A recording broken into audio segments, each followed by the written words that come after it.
ओम शांति। 6 जून 1973 आज के ईश्वरीय महावाक्य हैं समानता और समीपता। जीवन की नैया को पार लगाने वाले सिद्ध स्वरूप लाइट माइट रूप दिलाराम बाप बोले, आज बाप दादा किसको देख रहे हैं?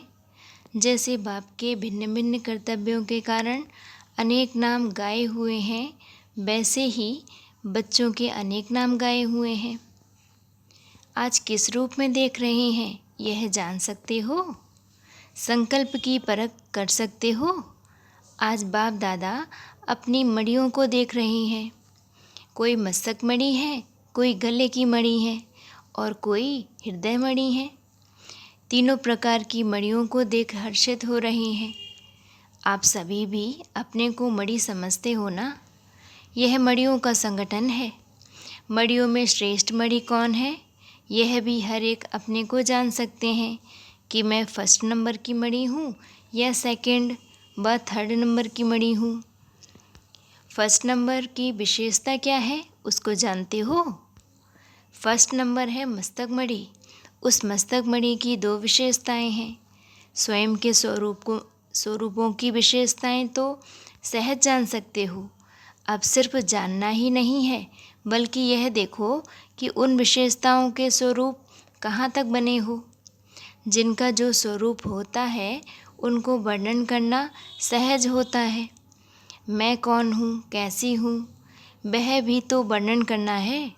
सिर्फ दो विशेषताएं पूछ रहे हैं तो बहुत, लेकिन सिर्फ दो ही पूछ रहे हैं। भिन्न भिन्न विचार निकले। मस्तक मणि की दो विशेषताएं हैं, ये हैं एक समानता और दूसरी समीपता। बाप दादा के समान इसमें आप सभी की बताई हुई बातें आ जाती हैं।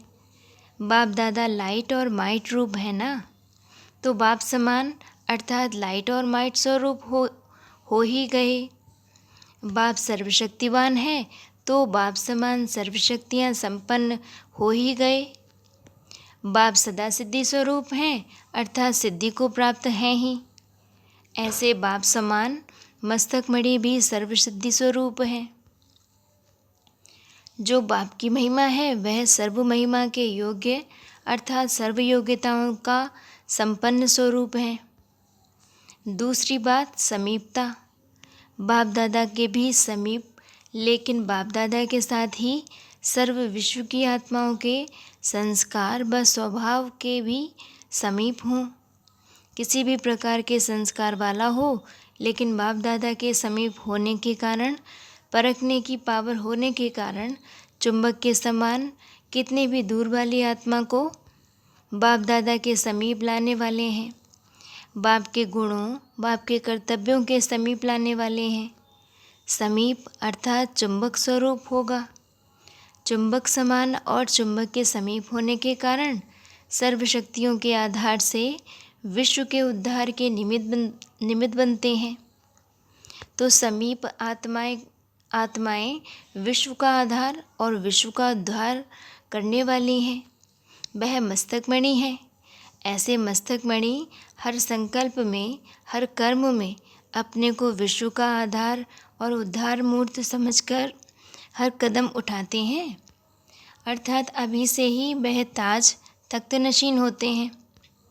भविष्य का ताज और तख्त, इस ताज और तख्त के आगे कुछ भी नहीं है।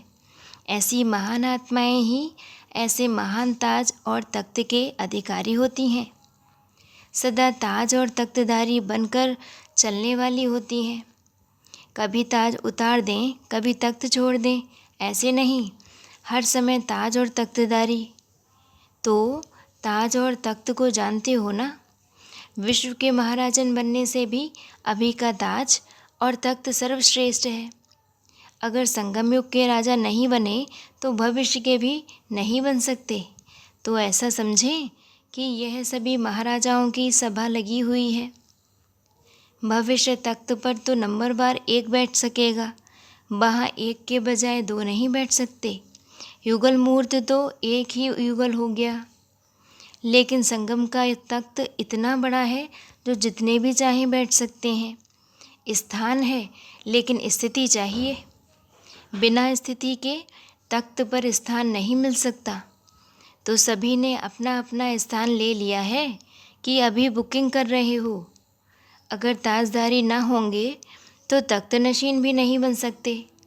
इस तख्त की कंडीशन बहुत कड़ी है बहुत बड़ा, लेकिन तख्त जितना बड़ा है उसको उतनी कंडीशन भी बड़ी है। मैं विश्व कल्याणकारी हूँ, यह जिम्मेवारी का ताज धारण कर लिया है।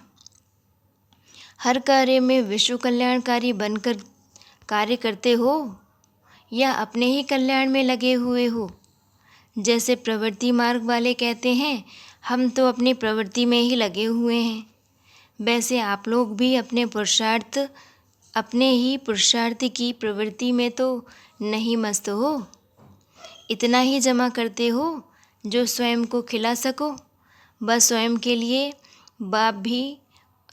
के लिए भी बाप से आशीर्वाद या इच्छा रखते हो। मदद करो, हिम्मत दो, इसी में ही लगे हुए हो। जो अभी तक स्वयं के प्रति लेने में व करने में लगा हुआ है, वह विश्व को देने वाला दाता कब बनेगा? क्या अंत में? क्या उस समय हाई जंप दे सकेंगे? लेकिन नहीं, बहुत समय के संस्कार वालों को ही बहुत समय का राज्य भाग्य प्राप्त होगा। यह स्लोगन सदा याद रखना कि अभी नहीं तो कभी नहीं। ऐसे नहीं कि अंत समय जब होगा तब कर लेंगे, ना जब ना तब, लेकिन अब। तो ऐसे ताज व तख्तदारी बनना है। कौन सी तख्त नशीन? तख्त नशीन तो अपने तख्त को जानते हो ना। बाप के दिल तख्त नशीन। इस दिल तख्त की यादगार निशानी देखी है? दिल ही तख्त है। इसकी यादगार निशानी कौन सी है? जहाँ बैठे हो ये वही यादगार है। दिल वाला है ना। यह दिल वाला ही दिल लेने और दिल देने वालों का यादगार है। दिल तख्त नशीन कौन हो सकता है? जो दिलाराम को दिल देने वाला और बाप का दिल लेने वाला है।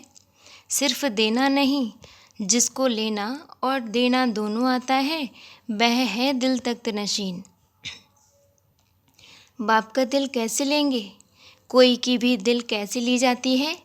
जो उनके दिल का श्रेष्ठ संकल्प हो, उस संकल्प को पूरा करना अर्थात दिल लेना। तो बाप का दिल लेना अर्थात विश्व कल्याणकारी बनना और विश्व के प्रति सर्वशक्तियों का दाता बनना। फिर लेना भी आता है या सिर्फ देकर ही खुश हो गए? देना सहज है व लेना सहज है। कौन सा सौदा सस्ता है? वास्तव में अगर देना आता है तो लेना ऑटोमेटिकली आ जाता है। दिल दिया बाप दादा को तो जिसको दे दिया उसकी दिल हो गई ना। जो चीज़ दे देते हैं तो वह चीज़ किसकी रहती है? आपकी या जिसको दी गई उनकी? दे तो दी है ना, फिर वापस भी लेते रहते हो। कुछ दिल का टुकड़ा रखते रहते हो। अभी तक भी ऐसा है क्या? दिल देने वाले किसी और को दिल बेच दें, अमानत को कोई बेच दे तो वह अच्छा नहीं होता है ना। तो जब दिल दे दी तो दिल हो गई दिलाराम की। जो उनके दिल का संकल्प वही आपके दिल का संकल्प होगा या फ़र्क होगा? दिल लेना क्या है? जो बाप का संकल्प वह अपना संकल्प। जब दिल ही उनका हो गया तो संकल्प भी एक ही होगा, फ़र्क नहीं होगा। तो देने वाले को लेना भी आएगा या मुश्किल लगेगा? अगर मुश्किल लगता है तो इसका अर्थ है कि दिल ही नहीं है दिल देने की। अपने पास कोई टुकड़ा रखा है, ज़रा भी टुकड़ा छिपा कर ना रखना। जिसको देना व लेना दोनों ही आए वह होशियार हुआ ना। इस पर एक कहानी भी है, बहुत प्रसिद्ध कहानी है। अपनी कहानी भूल गई है। जो अपने दिल का टुकड़ा छिपा कर रखते हैं उसकी कहानी है। सत्यनारायण की कथा है। जिसको अमूल्य चीज़ समझकर छिपाया वह ककपन हो गई। यहाँ भी सत्य बाप जो सत्यनारायण बनाने वाला है, उनसे अगर ज़रा भी दिल का टुकड़ा छिपा कर रखा तो इस जीवन की नैया का क्या हाल होगा? ककपन हो जाएगा, अर्थात कुछ भी प्राप्ति नहीं होगी, हाथ खाली रह जाएगा। एक पैसे की चोरी करने वाले को भी चोर कहेंगे ना। अगर कोई 1000 की चोरी करे और कोई 1 पैसे की चोरी करे, कहेंगे तो दोनों को चोर ना। हल्का चोर बार बार चोरी करता है, बड़ा चोर एक ही बार करता है। तो इसलिए दिल को दिया तो दिया। ऐसे दिल देने वाले सदा मस्तक मणि के समान लाइट हाउस माइट हाउस होते हैं। यहाँ सिर्फ लाइट हाउस नहीं बनना है, लेकिन साथ साथ माइट हाउस भी बनना है। ऐसे को ही मस्तक मणि कहा जाता है। अभी बताओ, मस्तक मणि हो? जैसे मस्तक स्मृति का स्थान है, वैसे मस्तक मणि की निशानी सदा स्मृति स्वरूप हो। मस्तक मणि बहुत अच्छा श्रृंगार है। अगर मस्तक पर मणि चमकेगी तो कितना अच्छा श्रृंगार होगा। मस्तक मणि सर्वश्रेष्ठ श्रृंगार है। श्रृंगार की तरफ स्वतः ही सभी की दृष्टि जाती है। ऐसे मस्तक मणियों के ऊपर विश्व के सर्व आत्माओं की नज़र अर्थात आकर्षण स्वतः ही होती है। ऐसे मस्तक मणि हो। अगर अंधियारे के बीच मणि को रख दें तो क्या दिखाई देगा? लाइट देने का भी कार्य करेगी। तो इस विश्व की अंधियारी रात में चारों ओर के अंधकार के बीच ऐसे मस्तक मणि क्या कर्तव्य करेंगी? मार्ग दिखाने का, मंजिल पर पहुंचाने का, हर एक को लक्ष्य तक पहुंचाने का। तो ऐसे मस्तक मणि हो या कभी कभी खुद ही भटक जाते हो? जो स्वयं भटका है, क्या वह दूसरों को मंजिल तक पहुंचा सकेगा? ऐसे मस्तक मणि कभी भी व्यर्थ संकल्पों के भिन्न भिन्न प्रकार के अनेक छोटी छोटी गलियों में भटकेंगे नहीं। यह भी अनेक प्रकार की गलियां हैं जिसमें जाने से मंजिल से भटक जाते हो। तो गलियों में अभी घूमते तो नहीं रहते हो। जब एक बाप की मत और एक ही लगन में मग्न होंगे तो क्या एक की मत पर चलने वाले एक रस नहीं होंगे? अगर एक रस नहीं है तो अवश्य एक मत में दूसरी मत मिक्स करते हो। अगर एक मत हो तो एक रस जरूर हो। यह पुराने संस्कार भी यदि मिक्स करते हो तो वह एक की मत नहीं, यह आत्मा की मत, आत्मा के अपने कर्मों के बने हुए संस्कार हैं। परमात्मा ज्ञान द्वारा बने हुए संस्कार नहीं हैं। तो अगर अपने पुराने संस्कार मिक्स हो जाते हैं तो अनेक गलियों में भटक जाएंगे, एक रस नहीं होंगे, एक मंजिल पर सदा स्थित नहीं होंगे।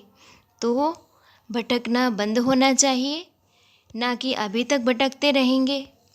माया के भिन्न भिन्न आकर्षण में भटकना भी पूरा हुआ। अब फिर यह गलियां कहाँ से निकाली हैं? व्यर्थ संकल्पों की। अपने ही स्वभाव की इन गलियों में भटकना बंद होना चाहिए। जैसे आप लोग सेमिनार करते हो तो अंत में प्रस्ताव पास करते हो ना, वैसे यह भी प्रस्ताव पास करो कि भटकना बंद हो। यह भी ब्राह्मणों का सेमिनार है ना। मेला अर्थात सेमिनार। जैसे सेमिनार से बहुत पॉइंट्स निकालते हो और पास कराने का प्रयत्न करते हो, वह गवर्नमेंट तो पास करती नहीं, लेकिन यह पांडव गवर्नमेंट पास कर लेंगी। तो आपस में मिलकर यह पास कर दिखाओ। सिर्फ ऐसे ही हाथ उठा लेना तो सहज है, इस उंगली से कुछ नहीं होता। यह है दृढ़ संकल्प की उंगली। जब तक यह उंगली नहीं उठाई तब तक पास नहीं हो सकता, समझा? ऐसे 1 सेकंड में दृढ़ संकल्प रूपी उंगली देने वाले महावीर और महावीरनियाँ, संकल्प और कर्म में समान रहने वाली श्रेष्ठ आत्माएं होना। ऐसे सदा दिल तख्त नशीन और विश्व कल्याणकारी के स्मृति रूप ताजधारी, ताज तख्तधारी बच्चों को याद प्यार और नमस्ते। हम रूहानी बच्चों की भी रूहानी बाप दादा को याद प्यार और नमस्ते नमस्ते। इस मुरली का सार है, मस्तक मणि की मुख्य 2 विशेषताएं हैं, समानता और समीपता। समानता अर्थात बाप समान बनना, अर्थात बाप की जो भी योग्यताएं हैं वह हमारी भी हो। समीपता अर्थात बाप दादा के समीप होना व विश्व की आत्माओं के संस्कार व स्वभाव के समीप होना। समीप होना माना चुंबक स्वरूप होना, स्वयं को ताज और तख्तदारी बनाकर चलना है। ऐसे नहीं कि कब ताज उतार दें तख्त छोड़ दें। विश्व के महाराजन बनने से पहले अभी का ताज व तख्त लेना सर्वश्रेष्ठ है। यदि संगम युग के राजा नहीं तो भविष्य के राजा भी नहीं बन सकते। भविष्य तख्त पर तो केवल एक बैठ सकेगा, लेकिन संगम युग पर जितने भी चाहें उतने बैठ सकते हैं। अच्छा जी, ओम शांति।